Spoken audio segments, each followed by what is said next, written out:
Bom dia, boa tarde, boa noite, boa madrugada. Eu espero que vocês estejam ótimos, independente da hora que você vai estar assistindo esse vídeo. E eu convido você para mais uma reflexão aqui no canal Receitas do Desenvolvimento Humano. Falamos sobre qualidades e imperfeições, tudo aquilo que interfere no desenvolvimento pessoal e profissional. Vamos conversar um pouco hoje sobre coach, o processo de coach. Tudo que envolve isso. E por que existem tantas pessoas criticando, ironizando, entrando em guerra com isso. Vou tentar, sim, de uma maneira resumida, como é o propósito do canal, levar você a essa reflexão, guardada o respeito à sua opinião diversa, mas para que você possa gerar um entendimento mais humanizado e compreenda, de fato, como nós, como seres humanos, devemos ter sim visões diferentes, poder expressar uma crítica, mas sem ofender, e o quanto isso é de responsabilidade nossa e o quanto isso é de responsabilidade de quem é ofendido. Primeira parte, entender o coach. Coach é uma palavra em inglês designada a treinador. Existe o coach e existe o coaching, com ing no final, que é utilizado no gerúndio da ortografia e por inglês ficaria treinando. A palavra aqui no Brasil, ela foi adaptada de uma forma ao entendimento errôneo por parte de algumas pessoas que ao ler ou ouvir ou compreender acabam colocando tudo no mesmo cenário e aí interpretando mal o processo de quem trabalha.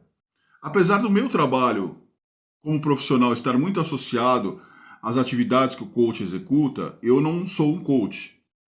Eu sou um profissional de gestão de pessoas, minha formação é em administração de empresas e eu tenho foco em gestão e experiência de carreira de 19 anos direcionada a recursos humanos, propriamente no RH estratégico, não na parte associada às questões burocráticas ou mesmo legislação, não. Meu foco é desenvolvimento de pessoas, então eu trabalho com treinamentos, palestras.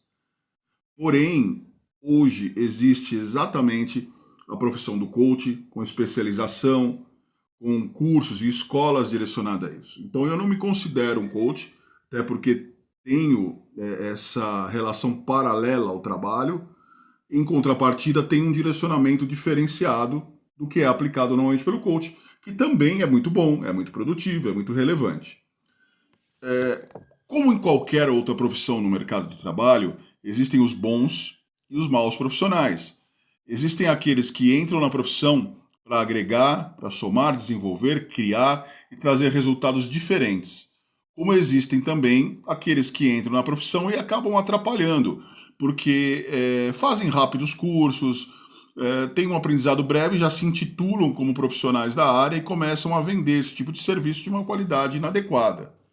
Um dos pontos que eu posso qualificar para vocês como algo muito relevante, uma profissão que você vai desenvolver pessoas, é o que você tenha autoconhecimento, que você tenha maturidade, que você tenha, por exemplo, uma vivência profissional significativa, que você tenha um histórico de vida profissional ao qual você possa passar, de uma certa forma, um pouco da sua mentoria para essas pessoas, para que você possa orientar de uma maneira sensata e principalmente que você tenha um pouco de vivência humana nas suas relações pessoais, já que você vai viver com pessoas e você vai capacitar essas pessoas. Então, se você não tem isso, você pode ser um bom profissional da área?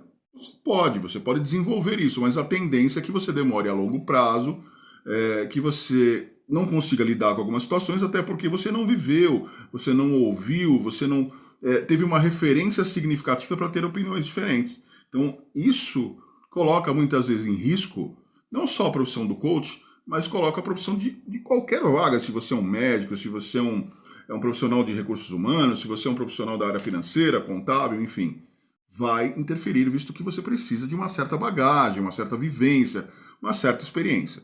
Por exemplo, se você pegar hoje a profissão do coach, tá, como ela é denominada, ele é a pessoa, é o profissional, né, que ele está teoricamente preparado ou tem aí as capacidades para poder fazer o desenvolvimento das potências do ser humano, de gerar o autoconhecimento. Tá? Ele vai preparar os profissionais para empresas, por exemplo, para que eles possam, através do autodesenvolvimento, se conhecer e gerar automaticamente resultados positivos, tanto para a sua vida pessoal quanto profissional. Normalmente se direciona em suas empresas, visto que você está capacitando essas pessoas para obterem mais resultados e trazerem aquilo que é esperado. Já o que é o coaching, com ING, como você encontra aí, como eu falei no início do vídeo, há muitas confusões, está muito associado aí à metodologia. O coaching ele é compreendido como metodologia. Então, só para ressaltar antes que eu explique aqui sobre um pouquinho o coaching, né? Separe as palavras coach, treinador, coaching, com ING no final. Seria treinando, mas aqui é compreendido pelas pessoas como uma metodologia de trabalho e às vezes até confundido com ambos, tá? Com ambos, tá? Então, voltando ao processo do coaching. Então, ele é a metodologia que você direciona ao ser humano para que seja aí um ponto de partida, onde você vai aplicar as técnicas, o aprendizado, para que essa pessoa possa, então, se desenvolver nas empresas e alcançar as metas. Compreendido isso, vamos chegar, então, ao consenso de como isso pode ocorrer e por que não ocorre, que às vezes leva muito às críticas, né, aos pontos de análise negativa aí por parte das pessoas. Eu já observei em alguns vídeos, né, eu procuro acompanhar sempre, eu não me limito a por ter, chegando aí a 20 anos de experiência na área, eu não me limito, eu procuro sempre ouvir pessoas que sabem mais do que eu, que sabem o tanto que eu sei, e pessoas que sabem até menos do que eu. Porque mesmo sabendo menos, essas pessoas podem ter uma visão diferente daquilo que eu faço bem, eu posso fazer ainda melhor. Então eu procuro ouvir todas as pessoas. E sempre ouvindo, eu observo que eles batem muito no entendimento do coach. Como eu disse, por culpa de alguns profissionais que não são qualificados, mas muito por culpa da falta de compreensão dessas pessoas em relação ao trabalho que o coach executa. E eu não estou aqui para ser advogado de ninguém, defender ninguém, mas eu prezo pelo bom entendimento humano, que é o foco do meu canal. Se você vai se desenvolver, se você pretende evoluir, você pretende mudar, você pretende compreender uma outra forma. E para isso você precisa abrir a mente para que possa então começar a enxergar um outro caminho, onde pode existir pontos positivos, e você não necessariamente vai ficar criticando, batendo, ofendendo. Vou lembrar de um vídeo que eu vi recentemente, em que um bom profissional, dentro das coisas que ele oferece, tudo, ele comentava de maneira crítica, negativa, o trabalho de coaches, falando que os caras sobem na mesa, que ficam gritando, que falam das questões da motivação, e ele utilizou até exemplos para justificar a negativa dele, falando sobre as questões cognitivas, as questões de como o cérebro trabalha, as questões da motivação. E é coerente o que ele falou, não é um ponto incoerente. O que eu vejo, por exemplo, e aí é uma crítica ao posicionamento dele e de outras pessoas quanto a isso, é que há outras formas também de você atingir esse processo de motivação. E não necessariamente aquele que ele interpretou, que é correto, é o único. E essas outras formas, por exemplo, quando você vai motivar alguém dentro do ambiente de trabalho, tá, ele pode ser gerado pela automotivação que a pessoa já tem, cria e faz os processos de trabalho dela, ao qual ela consegue obter os resultados atingidos por conta própria. E existe a motivação que vem de fora, que é aquela gerada por nós, profissionais de gestão de pessoas, ou talvez às vezes por um líder que tem a habilidade numa determinada área, por exemplo, numa área de vendas, mas ele também é um gestor de pessoas e consegue motivar. E como é que essa motivação ela vem de fora para dentro? A motivação ela é criada à medida que você demonstra para essa pessoa a importância dela ter um propósito. Então a base disso está no propósito. Você fazer a pessoa entender que ela criou um propósito para ela criou um motivo dentro dela que vai fazer com que ela conquiste e faça aquilo. Ou seja, ela compreendeu a razão. À medida que ela compreendeu a razão, que é o propósito, automaticamente vem grudado a questão da motivação. Eu tenho um propósito, então vou fazer de tudo para que eu conquiste aquele propósito, o meu objetivo, a minha meta, o meu sonho. Quando você perde as forças para realizar isso ou não tem interesse, automaticamente você não vai ter a motivação. Que aí você pode, através de uma pessoa fora, por exemplo, no meu trabalho, chegar a entender o processo, porque que a pessoa perdeu a motivação, o que aconteceu, se foi gerado pela empresa, se foi gerado por uma questão pessoal, ou se a pessoa achou que aquilo era o sonho da vida e não é. E aí você cria uma nova motivação para que a pessoa possa voltar a ter interesse e acreditar naquilo. E quando ela cria essa motivação, e aí o trabalho do coach é muito bem-vindo, porque ele vai mostrar que aquele propósito ainda é válido, que aquele propósito precisa ter motivação e essa motivação tem que ser diária, porque você vai ter adversidades, você vai ter obstáculos, você vai ter na sua carreira, ao longo da sua história, várias coisas que vão te levar aí a querer parar, a desistir, a não conseguir. E essa motivação, ela tem que ser constante, tanto a auto quanto a externa, para que você possa se manter. Porque vai ter dia que você vai acordar ruim, vai ter dia que você teve uma briga, um descontentamento, uma insatisfação dentro da sua casa, um problema no relacionamento, e isso deixou você sem força para pensar em outra coisa. E cadê a sua motivação? Então você precisa de alguém ou algo que vai te motivar novamente, vai te colocar no eixo, usando uma outra palavra, para que você volte ao seu propósito. E aí entra uma outra etapa. Então, vamos lá.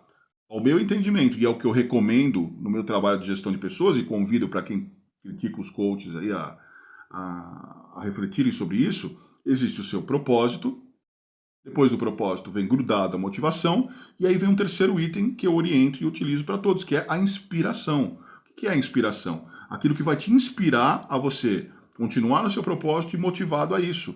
Que é você ter como base os resultados já adquiridos, pessoas que já passaram por dificuldades iguais, piores ou até também menores, que a sua e superaram essa adversidade. E essa superação tem a sua inspiração. Isso me inspira a fazer com que eu vá atrás. Ou ainda que exista algo dentro da sua vida, e aí o trabalho, por exemplo, de quem trabalha com gestão de pessoas é absolutamente relevante, de colocar esse insight na sua mente para que você possa arrancar, caramba, olha, eu tenho isso aqui é a minha inspiração. O meu filho é minha inspiração, a minha filha é minha inspiração, a minha família, para que eu possa obter. Então isso vai ser a motivação agregada à inspiração, uma coisa junta na outra. Você tem a família como propósito, dando como exemplo, a família como propósito, perdão, a conquista do objetivo como propósito, a família como motivação e a inspiração de ver a conquista disso, como você já viu outras pessoas felizes, tendo objetivos e aquilo que desejava adquirido porque continuou lutando, você se inspira. Ou seja, são três itens que estão casados, eles andam juntos. Então, antes de fazer críticas aos outros profissionais, procure ver de uma maneira holística. Observe. Imagine e eu tenho, como eu falei aqui, eu não tenho procuração de advogado, não sou advogado de ninguém para poder defender A ou B, mas eu creio que temos que ser justos.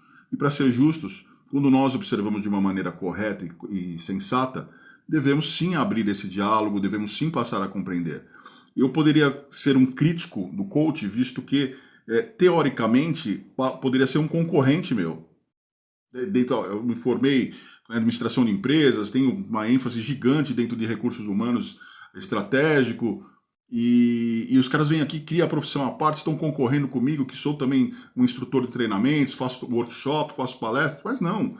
Eles têm o mérito deles e que bom que eles existem, que ajudam a nós a melhorarmos mais, a entendermos mais. Então, fica aqui uma sugestão para todos que enxergam os trabalhos, não só do coach, que é a pauta aqui do vídeo, mas outras profissões como algo ruim, comecem a observar isso de uma maneira melhor, porque pode não servir para você, pode de repente essa inspiração, essa maneira com que ele motiva, pode até não servir para você, mas serve para um monte de outras pessoas. E quando nós individualizamos o pensamento somente para nós passamos a ser críticos às vezes com coisas que são úteis.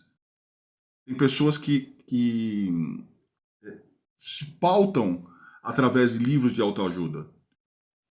Particularmente, eu entendo que existe um caminho diferente do processo de autoajuda. Ele pode ser válido, é válido, mas existem coisas a mais. Porém, existem pessoas que utilizam isso. Luiz Felipe Pondé é um dos maiores críticos à autoajuda e é um dos caras que eu mais admiro. Olha só como é um contraste. Eu podia falar, não, eu não vou ouvir ele porque eu acho que a autoajuda tem um ponto positivo. Apesar de eu concordar em muitas coisas que ele diz, eu acho que tem outros pontos positivos aqui. Só que não, eu quero ouvi-lo porque ele tem algo importante a dizer.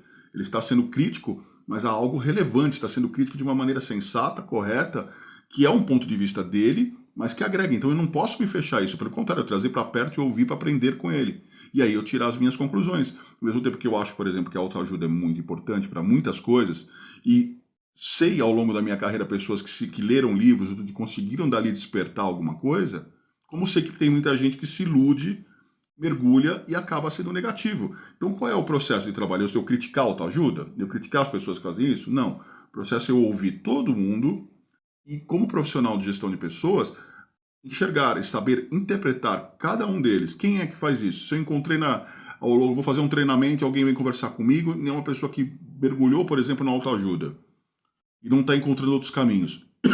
Desculpe. Eu posso falar, olha, eu entendo o seu caminho, o ideal é você fazer isso e isso. Siga assim, tente dessa forma. Procure fazer isso como uma forma de solução. Ou não faça isso, ou faça. Entende o que eu quero dizer? Eu não sei se eu fui específico para vocês, mas há várias portas. Nós estamos falando de relacionamento humano, gente. O pensamento, ele é heterogêneo.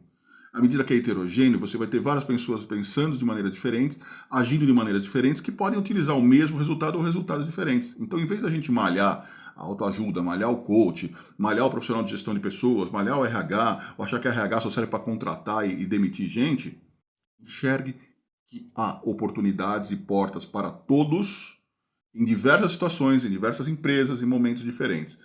Um profissional de desenvolvimento humano que se limita a uma linha de raciocínio, ele não está se desenvolvendo, ele está se limitando.